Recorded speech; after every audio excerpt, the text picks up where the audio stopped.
Hi, and welcome back to What I Want to Eat Right Now. And what I want to eat right now is a black bottom peanut pie.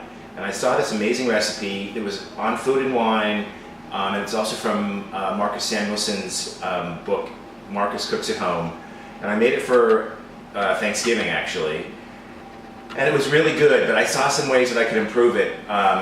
There's some things about it that I didn't really love, and it was really great in one sense, but it was really in need of some revision. So this is going to be a really amazing version of it, and it's going to be really kind of a healthy version of it too. So I'm starting off with 8 ounces of vanilla wafers. And I'm going to process that. Okay, so you've got your vanilla wafers. I've processed them so they're broken up. Now you could also use, put these in a plastic bag. If you didn't have a processor, you could put them in a plastic bag, use a rolling pin and break up the cookies. It would be totally fine. But this way, it's just easier. I happen to have one. So I have 8 ounces of vanilla wafers that have been processed. I have 1/4 cup of coconut sugar. I'm going to add to that a teaspoon, 2 teaspoons actually, 2 teaspoons of vanilla, and I'm adding to that 4 tablespoons of melted butter. And that is going to process and become the crust. And what you want to do is put it on pulse and then process it until it sort of becomes, you can see it's kind of forming it'll be sort of doughy. And when that happens, you want to take it and we're going to put it in the pie plate. And that's actually perfect. Okay, so we're going to take this crust and put it into this pie plate. Okay, so we have the pie plate, which has been either buttered or I've sprayed some coconut oil in there. I'm going to take the crust that we just made, get it in there. The crust is now done, and it's going to go into a 350-degree oven for about 10 minutes.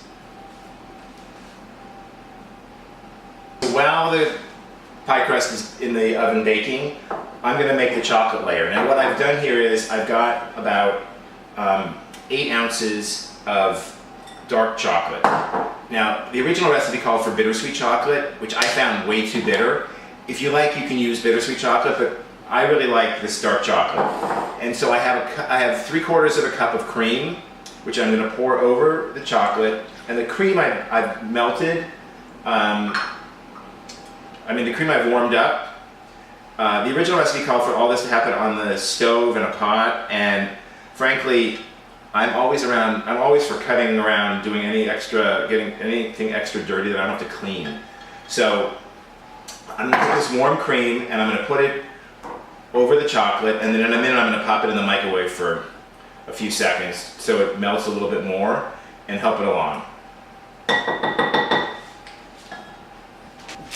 Okay, so I have melted the chocolate with the cream and mixed it all up, and it looks really, really luscious. You can see right here. It's just a beautiful, shimmering, shiny, thick chocolate, melted chocolate, which is now going to go into the pie crust when it comes out of the oven. And it's going to be a nice, fantastic bottom layer of this oozy, dark, rich chocolate. It's going to be fantastic. Okay, we're back. And the pie crust has cooled. It's been cooling for about 15 minutes. And I have this luscious chocolate. Okay, so I'm going to take this chocolate, I'm going to pour it in. And then I'm going to, with a spatula, just really nicely spread it around the bottom of the crust.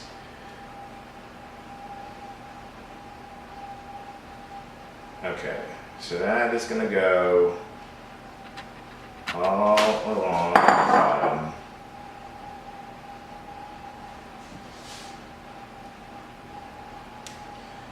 I would get it up as far as you can get it where the crust is. Because the idea is to sort of have a bite of vanilla wafer, a bite of you're going to get plenty of chocolate and then the peanuts at the same time. So now we're going to make the filling, which is going to be really easy. We're going to start off with a cup of coconut sugar. Now, if you wanted to make this a traditional way, you would just use regular white sugar, but we're using coconut sugar here. And to that I'm going to add 3 room temperature eggs.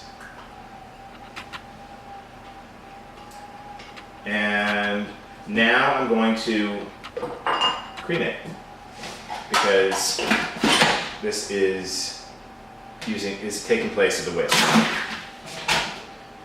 Okay, so the eggs and the coconut sugar have been creaming, and to that I'm going to add 3/4 of a cup of maple syrup. Now, the original recipe, Marcus's recipe, calls for corn syrup. I'm trying to sort of make it a little healthier, and I found this other recipe on this this blog called Allergy Free Alaska that made this pecan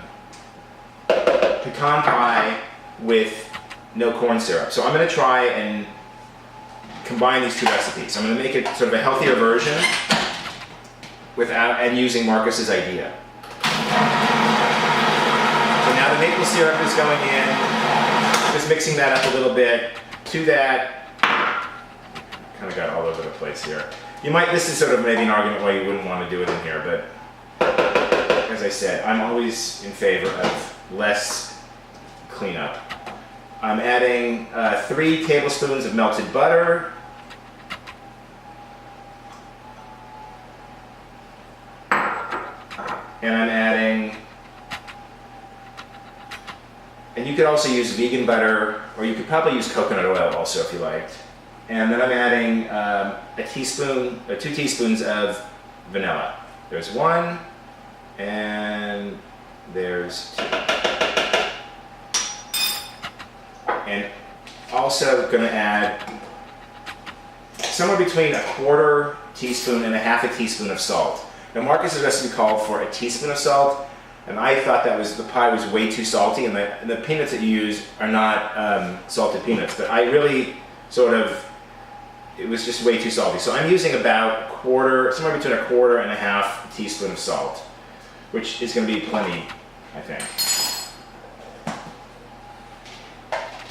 And so all of that is now going to get mixed up.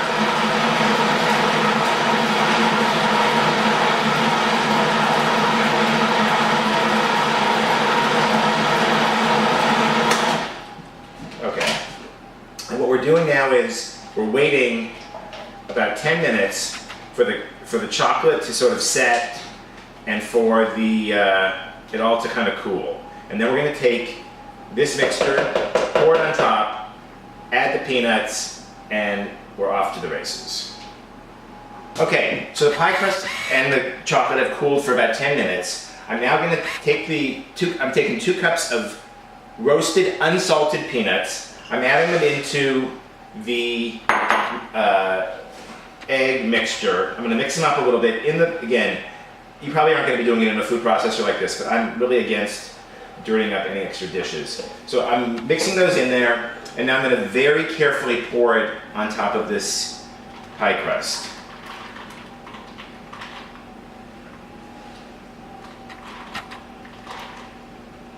Because it's also getting very close to the top.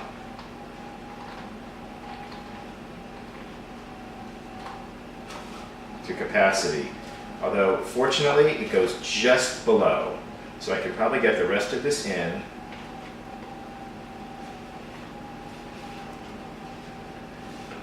And I'm scooping out all the last bits here.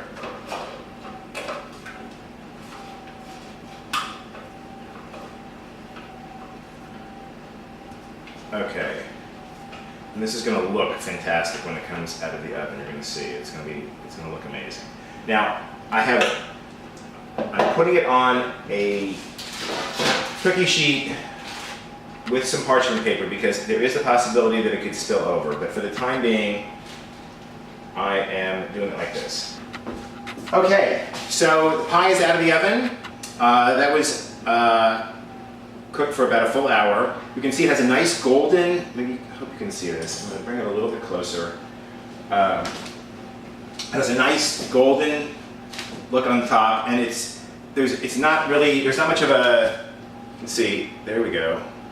And there's not much jiggle. There's a little bit of jiggle, but not much. And now this needs to cool for like 4 hours to really totally set and be fantastic. So it smells amazing. It looks fantastic. I hope you're going to try it. Black bottom peanut pie, healthy version, a combination of Marcus Samuelson and this other blog from Alaska. All the information will be down below.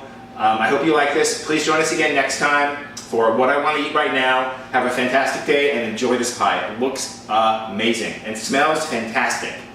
Okay, we'll see you soon. Bye.